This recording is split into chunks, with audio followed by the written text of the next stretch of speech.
His passing. Makwarela passed away in hospital in the early hours of this morning following a short illness. Here's family spokesperson Reverend Abel Dube. He leaves behind his wife, his dear wife, his 2 daughters, and may his soul rest in peace. And we will be further communicating of the developments and the arrangements of the funeral in the few coming days.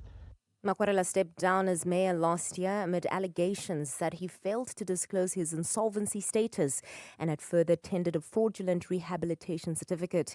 He was also charged criminally over the allegations. And the Electoral Commission is expecting its first delivery of ballot papers this Friday. The Electoral Court has finalized all election-related matters that could have potentially altered the ballot. Earlier today, 52 political and 5 independents contesting in Gauteng signed a pledge to abide by the Electoral Code of Conduct. Gauteng will be fine tomorrow, Joburg dropping to an overnight low of 15 degrees, peaking at 28. Pretoria 16 and 30, Vereeniging 13, also reaching a high of 28. Lerato Huffela, Eyewitness News.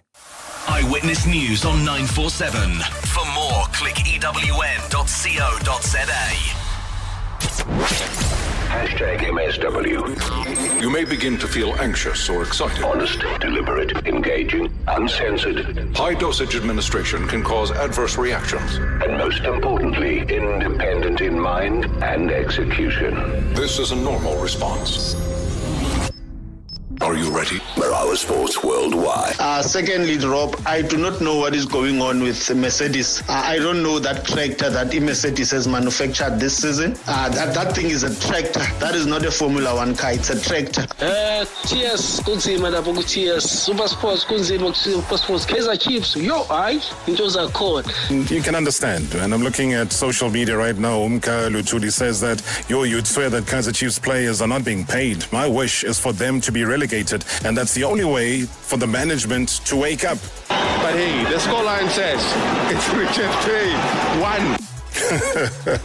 That's how it stands, guys. That's how it stands. Richards Bay, the winners on the day, yeah. I'm going to put passwords like an atomic bomb. Please do, but press pause, Bob. I know you still use TDK cassettes. Lamontville Golden Arrows coach Steve Kompela live from KZN. He's down in Durban, and he was just about to unlock some passwords. You've created 4 PIN codes for your laptops, and the fact that you hide information like a nuclear weapon PIN code. Maturity test on what God has actually engineered you for. When you get triggered, it means you're not ready, not mature enough. So you still have to go through a lot. Robert Marawa, live on 947. Vuma FM, Rise FM, and Sowetan Live. #MSW. Well, I think yesterday we called it unwanted, unnecessary, unprofessional, very, very barbaric. Those are some of the words that we used to describe the brawl that we saw at the Princess Makoko Stadium at the weekend. Now, that was during the Hollywood Bets Super League game between Royal AM as well as Lindelani Ladies in KwaMashu. Tensions literally boiled over. Now, in the closing moments of that game, a dramatic altercation occurred on the field, the players exchanging blows, unleashing a flurry of kicks, resulting in a chaotic scene all over social media. Now, that match was promptly halted, but then was there action taken? But there were 5 red cards that were issued to address this escalating chaos on the field, the unsportsmanlike and very, very disappointing scenes. Unacceptable in any sport. And it's very sad as well to see them still happening as early as over the weekend. Now, to tell us a little bit more about that incident, I'm going to go on the line here. I'm joined by Mahlamula Morake, the Center Circle online managing editor, who joins us on the line. Mahlamula, thank you so much for your time. Good evening and welcome to the show. Hey, Rob. Good evening, man, and good evening to the listeners. Thanks for having me. Have we heard anything from SAFA? In fact, no. That's a straight no. Unfortunately, we haven't heard anything.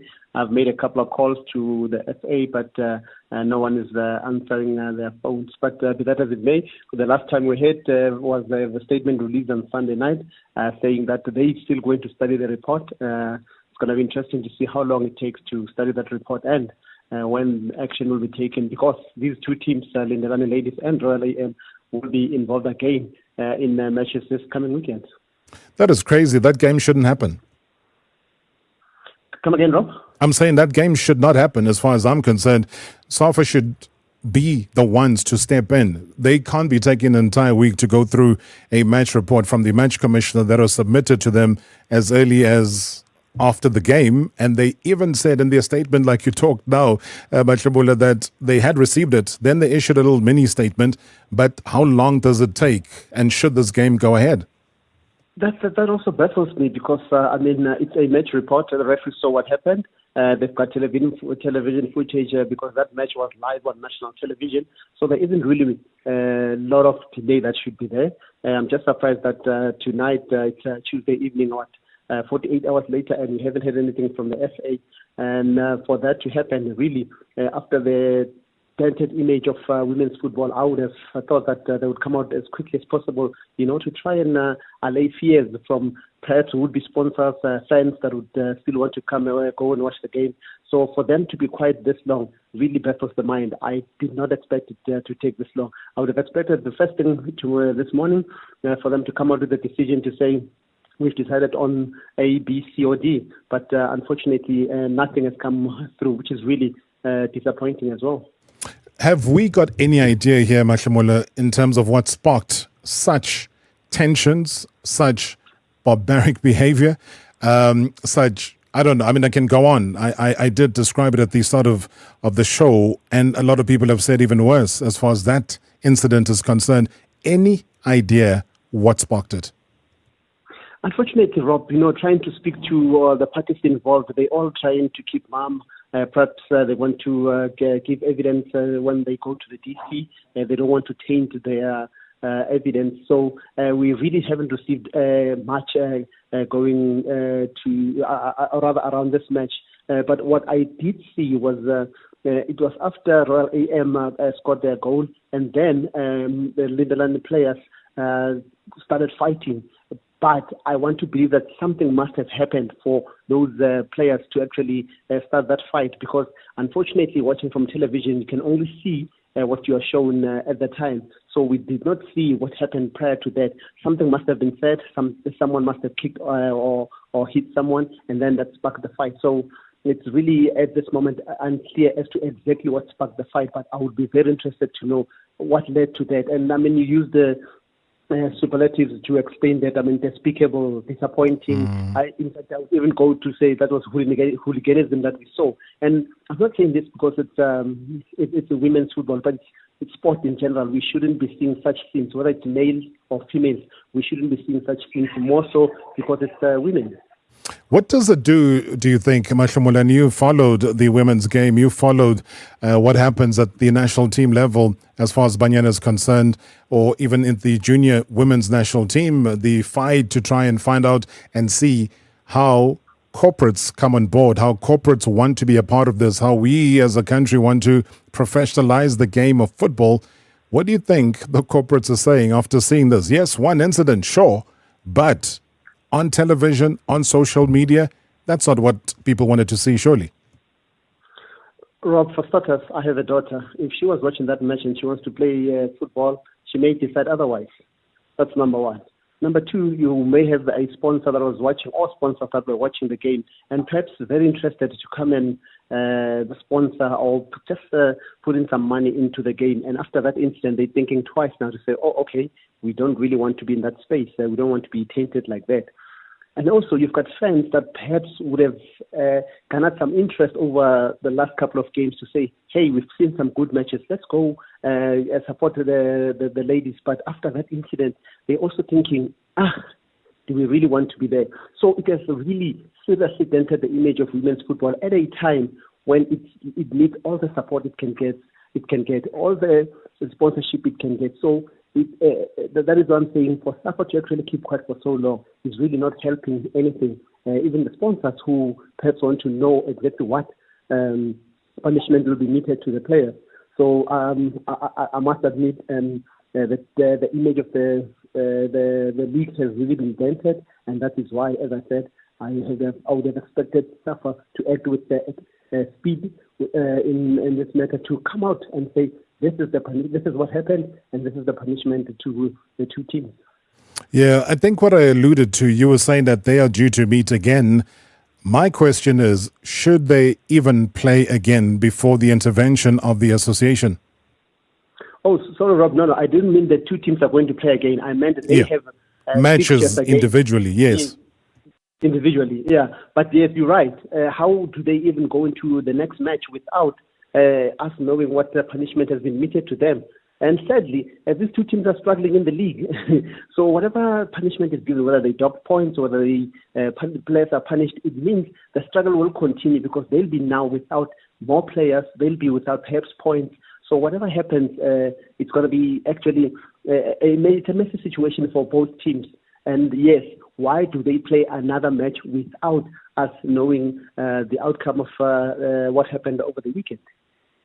Yeah, I mean, I know that the social media platforms of the South African Football Association has been awash with the Majimbos, going to Colombia. Yeah. We all know that, and we know exactly what happened. So trying to plug that page with maybe a little bit of what we can even call a cover-up to the initial problem that they faced is, again, going against the grain of transparency, just being open to the public, taking action and being leaders.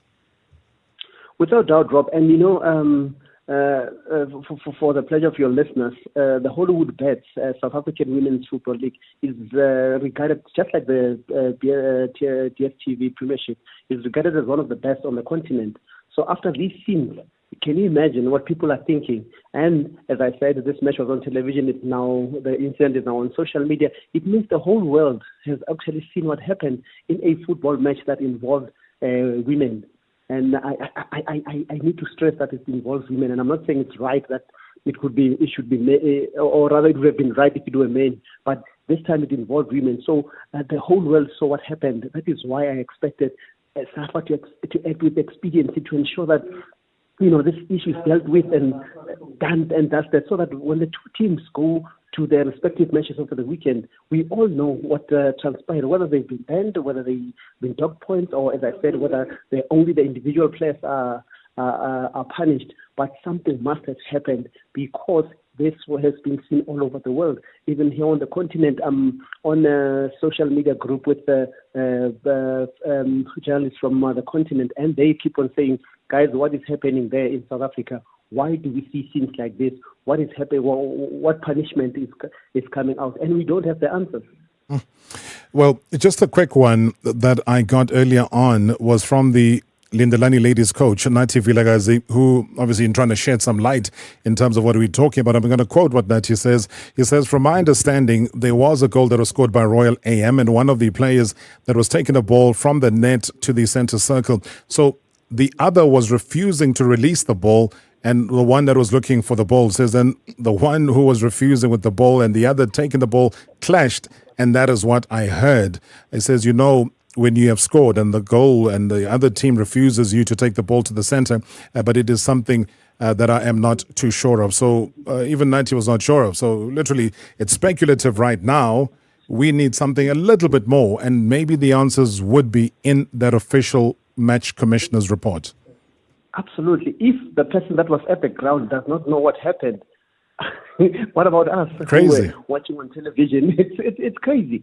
It shouldn't be like that. And that match report, as I said, I want to believe at the very latest, it would have been handed into SAFA yesterday morning, and they had the whole day to study it. And then this morning, they should have come out and say, this is what we've decided, and we're going to call these teams to the DC, or we're just going to give them the required punishment. But yeah, for a coach to say he didn't see what happened, I can understand.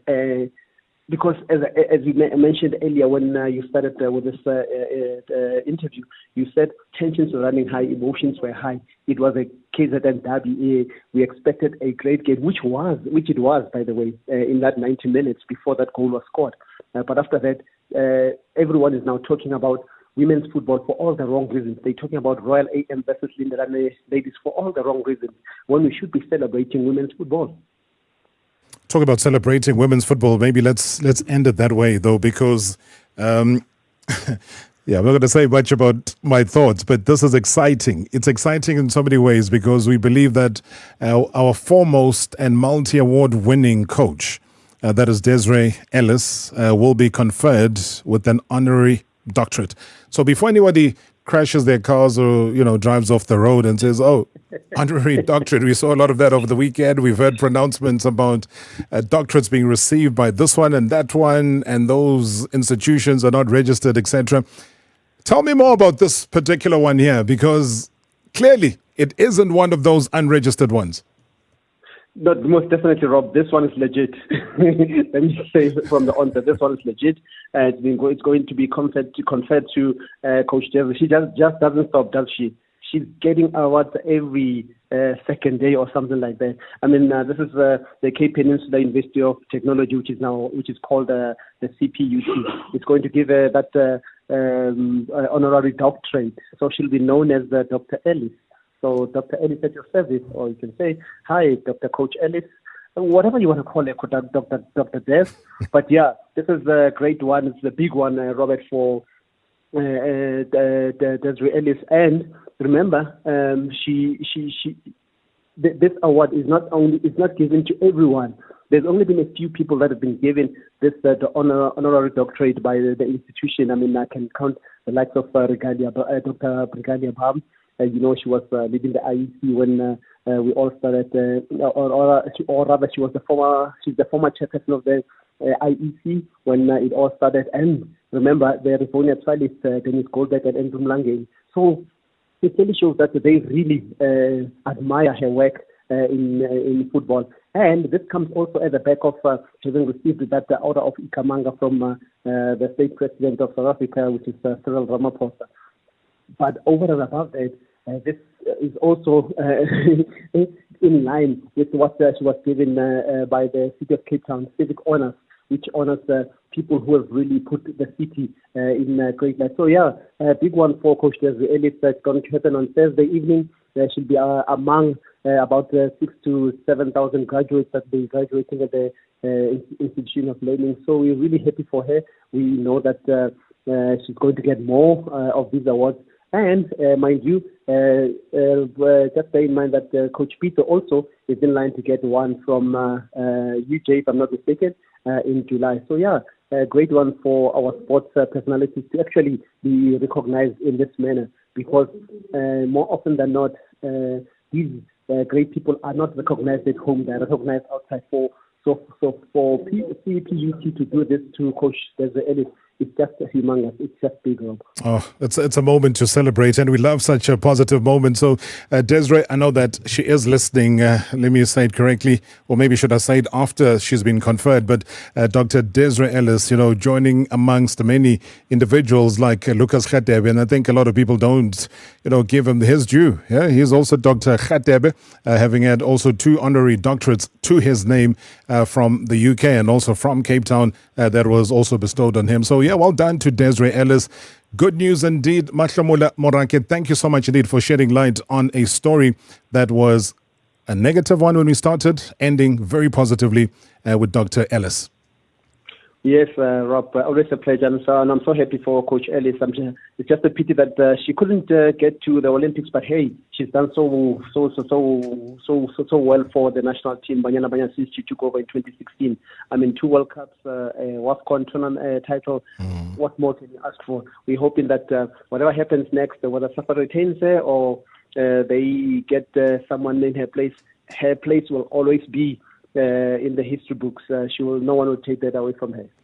Talking about the Olympics, all I want you to say for us, Mahlomola, you don't even have to know about the circumstances or anything else. I just want you to say, good luck, Katherine, and good luck, Paige. Good luck, Katherine. Good luck, Paige. Find out after this. #MSW live now on 947 Vuma FM, Rise FM, and Soweto Live at the same time. #MSW. Indulge in the seductive allure of the cherry, red and ripe, with a tantalizing blend of sweetness and tartness. Each bite bursts with juiciness, leaving you craving more. Ready to pluck the forbidden fruit? Spin the hot Lotto Star reels to ignite your senses with payouts of up to 20 million rand. Lotto Star, your world of live games. Lotto Star is licensed by the Mpumalanga Economic Regulator. No under 18. NRGP 0800 006 008. T's and C's apply. All games are fixed odds betting events. Capture iconic moments with the brand new Redmi Note 13 series. Choose from the Redmi Note 13, 13 Pro, or the feature-packed 13 Pro Plus 5G from just 329 Rand per month. When you get any Redmi Note 13, get a Xiaomi Smart Tech device from just 9 Rand per month. Available now at Vodacom online and in stores nationwide. Visit vodacom.co.za for more. Redmi Note 13 series. Make every shot iconic, every day legendary. T's and C's apply. It's Big Deal Wednesday at Food Lovers Market. Buy a 7 kg potato pocket for an unbeatable $49.99. That's a 7 kg pocket of potatoes for only $49.99. And enjoy delicious stewing beef for a low $79.99 per kilo. That's stewing beef for just $79.99 per kilo. Valid this Wednesday only at all Inland Food Lovers Market stores. The best in fresh, guaranteed. Short left, driver. Yo. Never hast I seen such a spanapar. Thou art umlilo personified. From the moment I covered your ever so ntswempu face, your beautiful eyes, ifested to your heart. Love propelled me to ringeth now. Yo, Lady Mgamington, can I have the pleasure of picturing thee? Swoon Your Crush, The Bridgerton Way, now streaming only on Netflix. Spurs Family Club rewards you with vouchers and more for doing, well, everything you already love doing at Spur. And now you could even win one of 3 Toyota Starlets. Just sign up to the Spur Family Club and order anything you like. Cause this ain't a participating products only kind of vibe. Download the app and every time you spend 250 Rand at Spur, you get an entry to win a car. Cause there's no such thing as too much pink sauce or too many entries into winning a new car. Spur, people with a taste for life. T's and C's apply.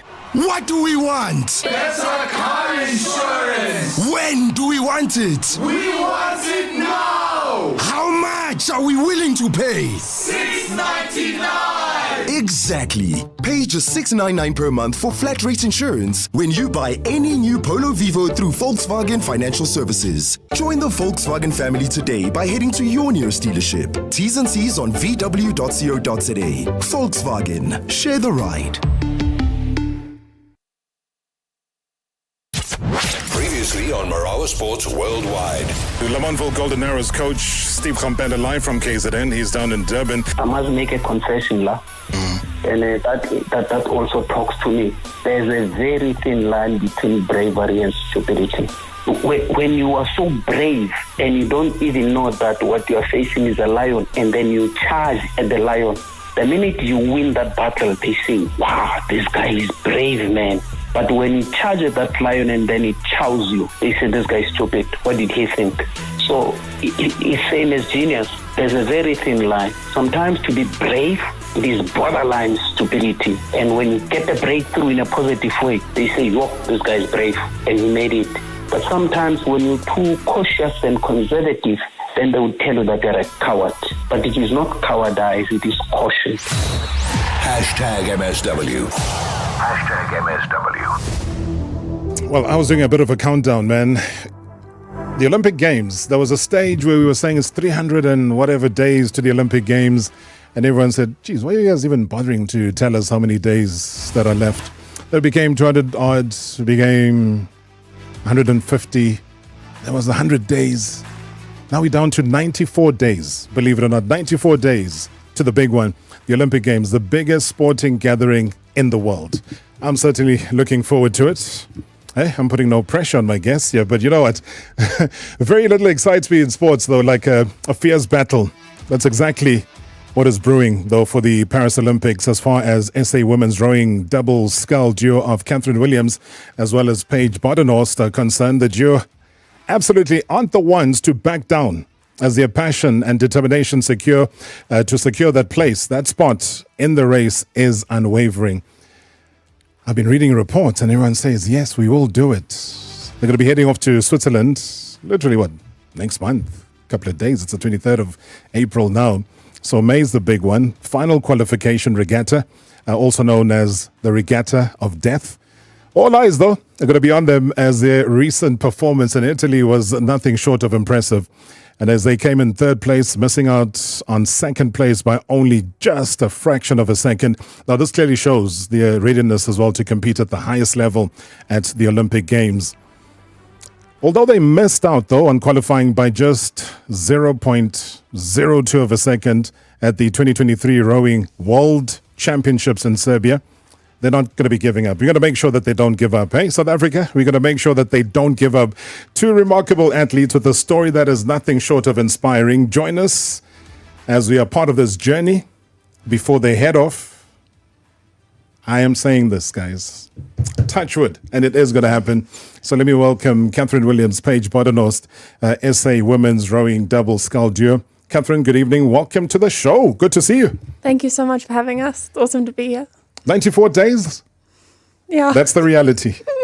Yeah, it's exciting. I think we're super excited. Obviously, got a box to check off first in Switzerland, but it's part of the journey, and I think super excited just to race and show the world what we can do. What are you expecting in Switzerland, though? Because, as I said, you came so close. The competition around the world is so high. What are you expecting from the lessons learned? I think we're going in there with a very clear set of goals, which is kind of just having our best race, and then that will determine the result. But obviously, top two is the qualifying spots that we would need to achieve. It is looking good, obviously, based off last year, and Italy, but there's always still more to come, and we keep working every day to try to make sure that it is possible. Your biggest competition? It's so hard to tell, but I think everyone, basically, whoever's going to be there. There's a lot of new combinations being formed. Some people pulled out of retirement to come back and try and qualify the double. So basically everyone. I mean, is that good or bad if you pull out of retirement? So you're coming back with a lot of experience, but it's a case of, have you been able to keep up from a fitness, from just a mental perspective and the competition that is around? Do you see that as what? If someone says, hey, you know what, I'm coming out of retirement, I want to compete. I think it's, they clearly understand how good they are. I mean, especially the girl that I'm speaking of, she's very experienced, 2-time Olympic A finalist, but I'm not too stressed about it. I think as long as we are focused on what we can do, then that's all that matters, really. Bring it on. Paige is also here. Paige Badenhorst, good to see you. Welcome to the show. Thank you for having us. You're equally as excited, I'm sure, hey? Definitely. Well-traveled. We'll talk about your exploits in Michigan and all sorts, because, you've taken part in probably the world's biggest ever competition, where I don't know how many hundreds of thousands of people come through and support that. So let me briefly touch on that, because when you talk about competition, it's also for the eyes, the human eyes, to see and experience that. What was that for you, that personal experience of knowing that the 2022 boat race team has you as a part of it? Yeah, it was incredibly special. Like you said, it's one of the most well-watched rowing events in the world. Yeah. It's watched by millions of people online and hundreds of thousands of people on the bank. And that's something we've never experienced in rowing before. We have a big rowing community in South Africa. It is really big when you're in the community, but if you don't know about it, you wouldn't realize how big it is. But there's actually a huge rowing community worldwide. But despite all of that, we don't really get the same footage or coverage as other sports do. So for the boat race to be streamed across the world on TV, BBC, YouTube, everything, and millions of people are watching it, is really special. And it's kind of like a nod towards the sport that we put so much time and effort into, and definitely a bucket list thing. Yeah. Oxford versus Cambridge on anyone's list is a big deal, and you talk about how many people are there as far as the rowing world is concerned in South Africa. Is it a funding issue? You come from the background in Michigan again, where people don't really blink. They're like, yeah, okay, we're going to sponsor that. We're going to put our funds behind that. Then you come to a little bit more of a conservative South Africa when it comes to rowing. What's been the biggest difference, and how can we quickly catch up so that both of your talents are not lost? Yeah, rowing is incredibly expensive. There's a lot of equipment and manpower, energy that needs to go into it.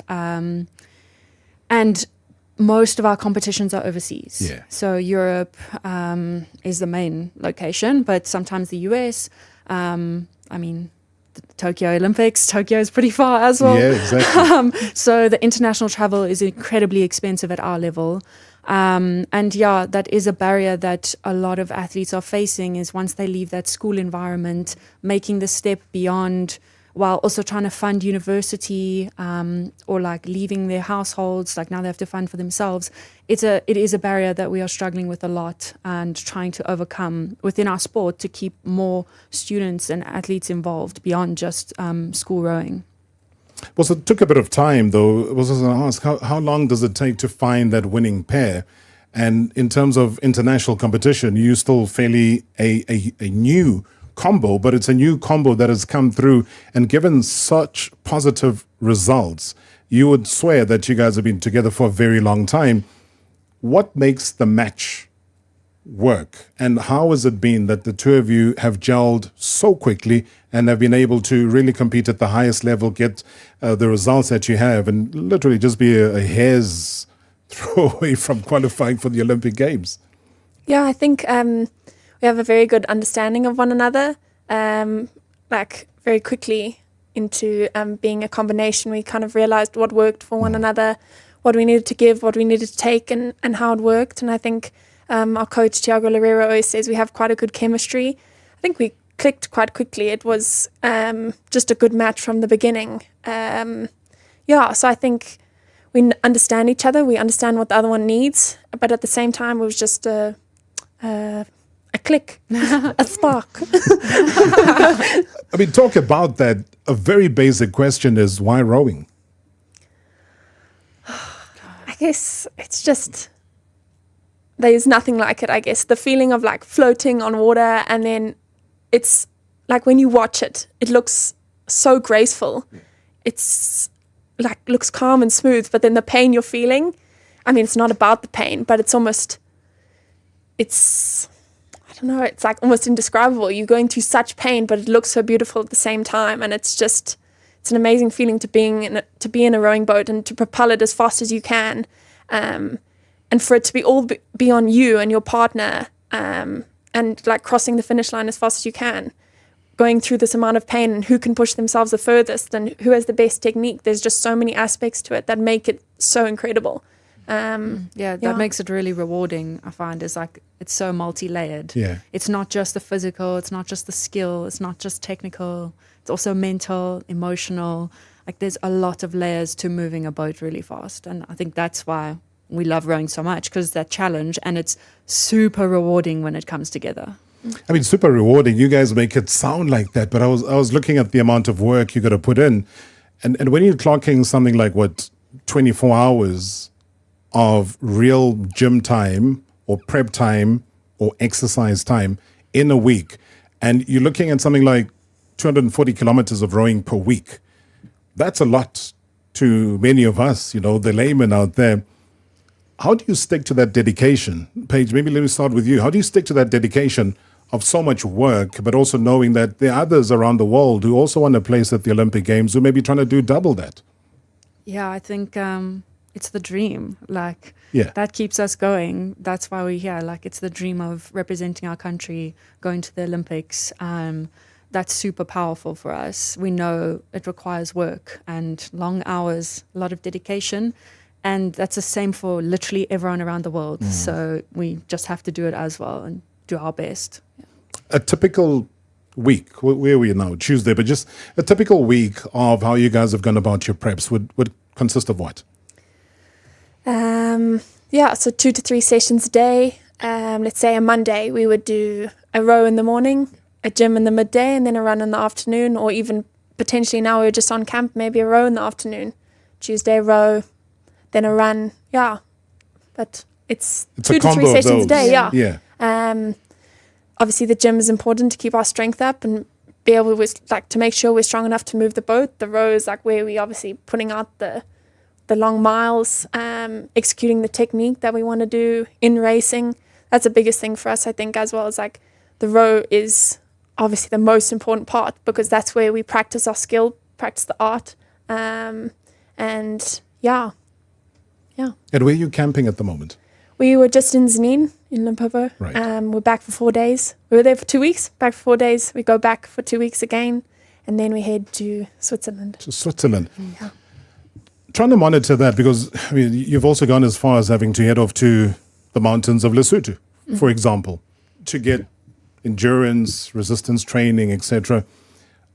How do you handle that part? Because I'm thinking, okay, rowing, it's got all the different facets, as you mentioned, Kath, from going to the mountains, going to Lesotho. What are you putting in? Give us a mind's eye of the kind of training you would have to put in there. Yeah, I think those camps are like incredible opportunities for us to find a lot of speed. And I think the best part is that rowing is our only focus once we're there. Like, there's no distractions. And there's a lot of things that help us just train better. Like, our meals are prepared. We don't have to travel. Like, we have athletes who live in Joburg who commute to Roodeplaat Dam in Pretoria every day. We commute from Hatfield. It's still half an hour. So when you're on camps, we take away those travel times. So training just becomes easier, but they are heavy blocks of training, because as much as it's a blessing, it's also a curse, because your only focus is rowing. So like, you have no outside things to think about, especially when we're in Lesotho. We are completely isolated in the mountains of Lesotho. We stay in the lodge for about 2.5 weeks, and that's the only thing you could do. There's nowhere to go. Like, there's no like a village around or anything. So we pack up our whole lives, like all of our equipment, everything. The amount of stuff we have to take up to Lesotho, like, it's ridiculous. It's your life, basically. Yeah, it's our life. Yeah. We pack up our whole life for like 2 weeks, because we go and we live there in this like bubble just focused on rowing. So it's amazing rowing there. In particular, the water's amazing. We can just row forever, and there's no other boats. There's no speed boats. It's beautiful, and it's lovely to just focus on the rowing itself, and bond as a team, I think, as well. And just the goal is very clear when you're in that isolated space. But it's also heavy. It's draining. I was going to say, because that's more like altitude training. Yeah. So then the gains are so much more. I mean, I know you threw in the whole thing of no speedboats there, but those are practical distractions that you would have ordinarily, but you don't have over there. Yeah. Some of the pluses from that experience, Kat? Yeah, I think Lesotho it is amazing. It takes us to the next level. It's something that the rest of the world don't necessarily have. They're amazed that we train at Roodeplaat, at 1,400. Yeah. That's amazing to them. And then we go up to Lesotho at 2,000 meters. So it's an amazing tool for us, and the rewards we get from it in terms of, the red blood cells, all that science stuff that I don't really understand, but we just do. You believe it, though. Yeah, but I think, when we come back from Lesotho, we see the rewards, and like, we see how good we feel and how good we look at the same time. So yeah, I think it's the top level. Yeah. Yeah. Also brought to bronze medal in 2021, didn't it? Yes, exactly. So the rewards are there. Yes. Yeah. Then you want to escalate that. Yes. Yeah. Definitely. Because ultimately, it is the goal that we're searching for. So find out after the break as we continue our conversation. Do send us your WhatsApp voice notes 060 708 0484. It is 94 days to go before the Olympic Games in Paris. And what a better way than to celebrate the victories, the milestones, and of course the ambition that lies ahead for both Katherine Williams and Paige Badenhorst. #MSW live now on 947 Vuma FM, Rise FM, and Soweto Live at the same time. #MSW. Love is a double-edged sword. It protects, but it also wounds. In its name, I've crossed lines, blurred the boundaries between right and wrong. Mteto's blood is on my hands, a stain on my soul. Love has led me down this dark path, but can it redeem me? Can it wash away the sins that cling to my skin? Smoke and Mirrors. The truth will change everything. Monday to Friday at 9 p.m, only on ETV. Watch South Africa's newest cooking game show, Ready, Steady, Cook, in association with Mr. D. Mondays to Fridays at 7 p.m. Host, chef, and funny man, Mushandiki, sets the table as two home cooks take over the red tomatoes and green peppers kitchens and whip up a meal in 20 minutes. Flat. It's a recipe for laughter. catch Ready, Steady, Cook in association with Mr. D, Mondays to Fridays on S3 at 7 p.m. TV so good, you can smell and taste it. What would you do if Astron Energy matched your payday? Grab a new generator for Ukoko. Help pay off your kids' school fees. Finally go on a dream family holiday. Or put a deposit down for your wedding. All you need to do is fill up with Cortec for 500 Rand or more at any Astron Energy forecourt, and you could stand a chance to match your payday each week until the 5th of May 2024. Astron Energy Rewards members get an extra 5,000 Rand bonus if they win. T's and C's apply. We weren't born to stand still. You know what I'm talking about. The itchy feet, constantly on the hunt for the next hustle, the next adventure, the next horizon. We get it. It's in our DNA. This inner drive to push, own our path, and be more. Which is why we're excited to introduce the all-new Suzuki Jimny 5-door. The Suzuki Jimny 5-door, born for the urban jungle and more. Now with extra space, wireless connectivity, and rear-view camera. Suzuki Jimny 5-door, born for more. Available from 429,900. It's time to get flexible. And no, we're not talking about yoga poses. We're talking about flexibility with subscriptions. Why stick to rigid contracts with no wiggle room? With Rentosa, you get access to over 150 products from the world's best brands. Subscribe to cell phones, washing machines, baby strollers, and even paddle rackets. Select any one of our flexible subscription terms and upgrade or downgrade whenever, penalty-free. Commitment is messy.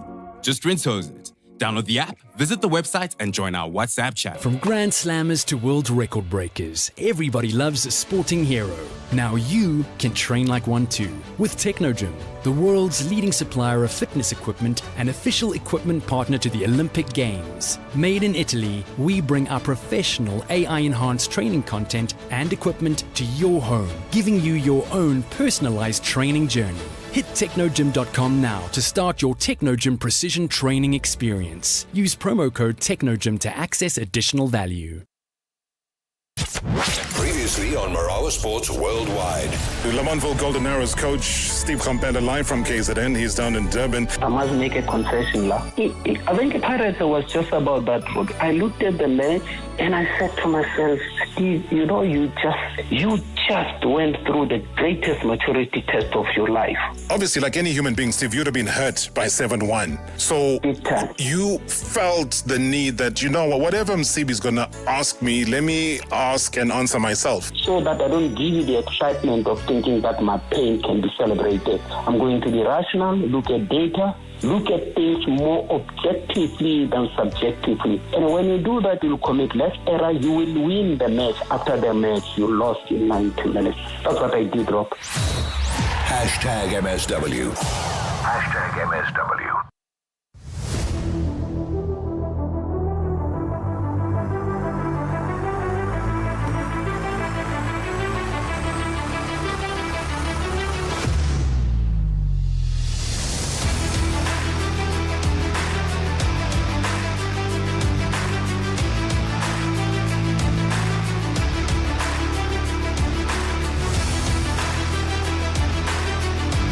It's exactly 16 minutes to the hour, chatting all things to do with the Olympic Games, the dreams, the ambitions. Two of our fantastic athletes here in South Africa, Katherine Williams, Paige Badenhorst, SA Women's Rowing Double Scull Duo here with me in the studio. Any questions, any comments, please feel free to either give us a call 011-8838-947. Check us out on the YouTube channel, watch, comment, and view at the same time.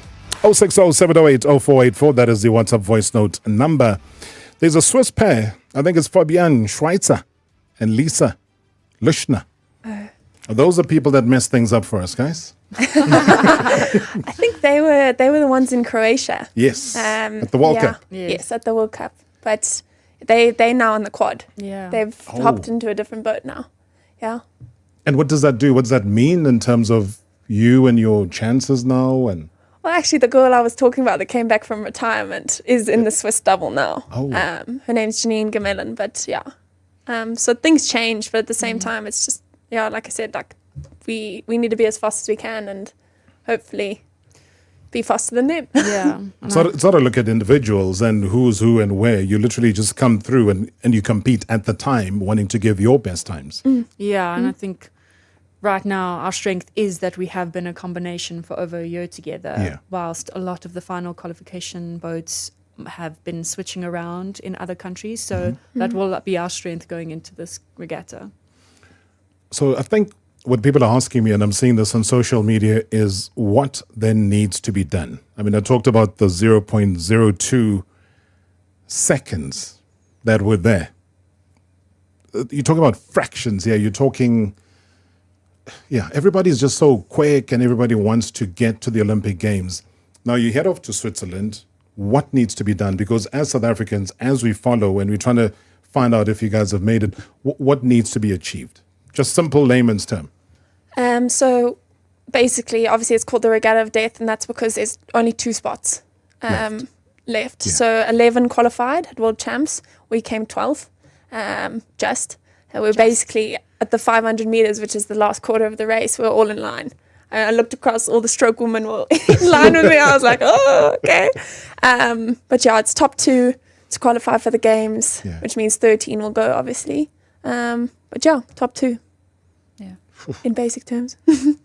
Paige, what's your feeling about that? I mean, described very eloquently by Kat in terms of what needs to be done. You both know this. Mentally, physically, you were there. You've looked at the field. It is doable. What's going through your mind right now? I know you're going back to camp for another 2 weeks. Yeah, I think it's just building our confidence going into the regatta. That's where we are at. We are just putting our best in every day, and that's all you can do. You can't really control the other boats. You can't focus. Nothing will change. Like, you can only control yourself. So that's all we've been focusing on, is what can we do each day to get a bit faster. Like you said, it's fractions of seconds. So how can we find a bit every day that will prepare us for this regatta and just be race ready, confident. The belief is definitely there. That's why we're doing this. We do believe. And it's about just putting in the performance. But you publicly said before, and I don't even believe this, you were like, no, as a kid, you were so unfit. You didn't even have proper coordination and etc. And I'm like, how do you move from that description to where you are now, just on the verge of being at the Olympic Games? Yeah, I was not a sporty kid. Like you said, I had zero coordination. Those were not my sports. But I just fell in love with rowing. Like most kids that start rowing in South Africa, we start at school around grade 7. I literally went to go check it out. And I thought, this is for me. This is out on the water. Everyone's at a level playing field. Everyone's starting new. So I also like that, I wasn't competing against people who knew how to throw balls and I didn't. Like we were all on the same level. And I'm a hard worker, and I think that's how I got into this place. It wasn't necessarily about talent in the beginning. It was just who could work the hardest and put in the most. And I definitely could do that. So that was what was getting me my opportunities. That's led me to being in this position today. But I'll come back to that, because both of you might not realize, you become instant inspirations for so many different people in the country. And when I talk about what you do as far as sport is concerned, maybe from your side, Kat, and what makes this union work so much is, here is your partner in crime being brilliant at what she does, going to Michigan, having the likes of Cambridge fighting to try and sign her across, her getting into the book, studying, being a graduate, got an MBA, got everything sorted. Now, you both speak now the language of rowing. So what do you think keeps the two of you going? How do you mentally challenge each other? I guess we mentally challenge each other every day, and it's also pushing each other not in like the way the way in which we speak to each other, but the way in which we hold each other accountable always. It's always, I know she's behind me, she's working as hard as she can.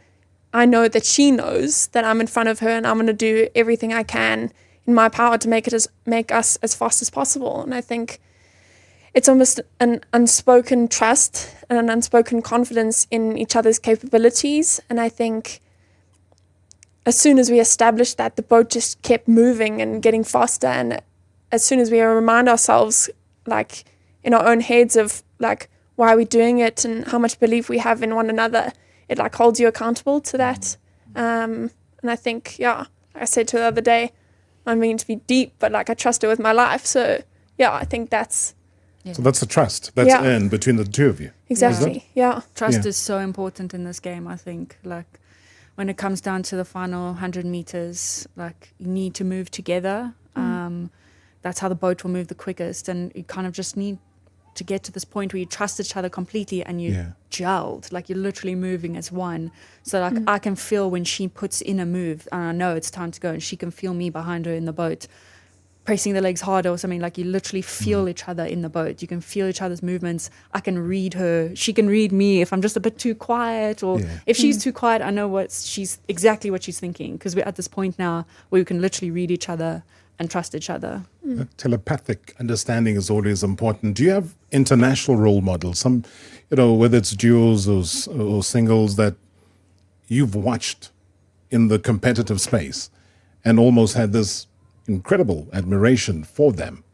Anyone in particular? I think like locally and from rowing, Lee Purse was always a big one for me. She was my coach at juniors as well. Wow. When I went to Junior World Champs in 2018. I was very lucky to have her as my coach. She definitely guided me, and she still guides me actually as like my mentor. But she's definitely one that I looked up to growing up in South Africa, watching rowing, to see her go to 2 Olympic Games, be at the highest level in South Africa, and one of the greatest achievers in South African rowing was definitely something to look up to. Yeah, so Lee. Lee, hope you're listening, because hey, she's about to make you proud, hey? Paige, from your side? Yeah, I think we definitely have a lot of talent in South Africa that we look up to, and on the women's side as well. But I think when I was in Cambridge, I had the opportunity to row with 3 international Olympic athletes from other countries. Wow. And that was really interesting to gain perspective from, it was New Zealand and England, into different programs and how they tick and how they function. So it's really cool that we have 2 sides in our boat. Like, I have this international experience and experience working with international athletes, and Kat has a lot of experience with the local athletes that we can put together in our boat and add value from like both sides. You know what, I'm talking and like so engrossed in this conversation, I forgot about the people that are watching on YouTube. Oh man, guys, thank you so much indeed. This is Bongani, who says that it's a great thing. Obviously, you just talked about Desiree and what was happening earlier on. You got Bongani as well saying double rowing requires trust, resilience on one another. And how do they build that rapport when rowing that led them to success and also being champions? So I think we touched a little bit on that right now. It's about the trust. It's almost about that telepathy. What are you about to do next? What are you thinking? And if you're down, how I can make up for however you're feeling just emotionally. Yeah. I mean, what more? Because people are very intrigued. They're watching this and they're seeing and listening to the dream and saying, you guys are at a level that not too many people, and I think you'll look back many years from now and say, how did you make it? What would be that one inspiring message that you'd send right now to anybody that's listening or watching right now to say, guys, it is possible? Anybody? Who's the philosopher between the two of you? Paige. I think both of us just have this deep belief that we can do this and that like this will happen for us. It could be now, it could be in a few years. But I think if you have that dream, and some belief in yourself, just go with it, because I was not number 1 at school. I was not the fastest at school. When I was at Michigan, I wasn't even in the first boat. I was never in the top boats. This is a long game, rowing. Don't give up easy. If I gave up 4 years ago, then I wouldn't have been here. So I'm going on 11 years now, and I'm only reaching my peak now. So if you have that Olympic dream and that belief in yourself, just keep working at it, because it's not going to happen tomorrow. It's going to happen over a very long time. Kat, any wise words you can add on to that? Yeah, I think it's just the belief in yourself, on what Paige was saying. It's just knowing deep down what you're capable of and believing that, and you don't need to tell everyone. It's just knowing that, like, in ourselves or in yourself, that's what you're capable of, and believing it, and going out every day and just trying to get that slight bit better. And that means that in, some time, you'll be where you want to be. I think it's working every day to just get a slight bit better. Gwali on X, they still call it Twitter in some places, basically saying, kindly ask Katherine and Paige, how do they raise the funds for their traveling expenses, considering that most of their competitions are overseas, and also rowing is one of the most expensive sports? How do they maintain their trust and rapport when rowing? So that's kind of a similar question, but I think the funding thing, we might have spoken about it off air a little bit, and we talked about the role that RMB play, SASCOG play, but any of the two of you, please take a shot at this, because it is an important part. You don't travel for free, you don't train for free, you don't camp for free. How do you make up for that?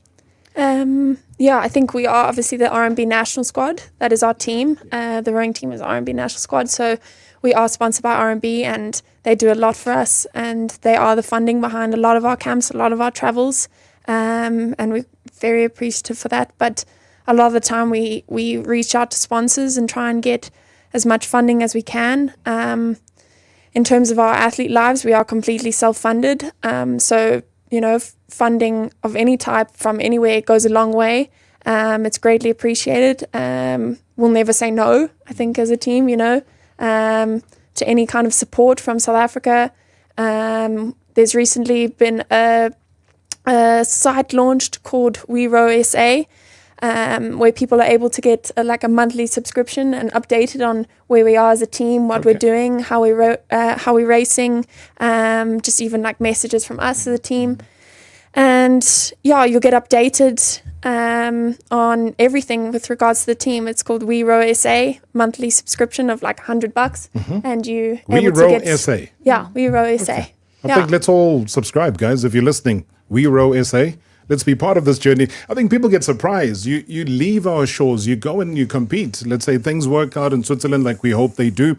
You head off to the Olympic Games, and then it's new names, whether it's the swimmers, it's track and field, whatever it is. That's what Olympic Games is all about, multi-participation sport as well. As you depart, guys, as you depart, I don't know what music you listen to, what inspires you, Paige. I don't know what it is that gets you going. Whatever it is, what can we do? Because all we want is just you guys to get over the line. What do you listen to? I don't know. Anything. I have the broadest range of music interests. Yeah. Broad? Yeah. For yourself as well, Kat? Oh, no, I love AC/DC. AC/DC. That gets me pumped. I'm like, yeah. Who was the influence? I mean, it's got to happen either from, family, whether it's parents or uncles. Who was the major? My dad. That was your dad. Yeah. Thought as much. Thought as much. Yeah. There's no one in 2024 they'll say, 100% AC/DC is the one, so. Shut up, Justin. Yeah. I love that, guys. And I think anything that you wish for yourselves, we are here as a team, as a show, and everybody at Prime Media, everyone, Vuma, Rise, Sowetan Live, everyone that's part and parcel of the show, everybody just sent their messages, firstly of congratulations for getting to where you guys are now, but also just wishing you everything of the best. So we can only say, guys, journey on. I look forward to in 94 days when they've got that opening ceremony to say, I know those two. I know them. So other than that, you guys have been superstars and champions. We appreciate you and best of luck. Thank you so much. Remember those names, guys. Remember them. Don't say I didn't tell you. And Katherine Williams, Paige, Badenhorst, as they head off to Switzerland. Good luck, ladies. #MSW live now on 947 Vuma FM, Rise FM, and Sowetan Live at the same time. #MSW.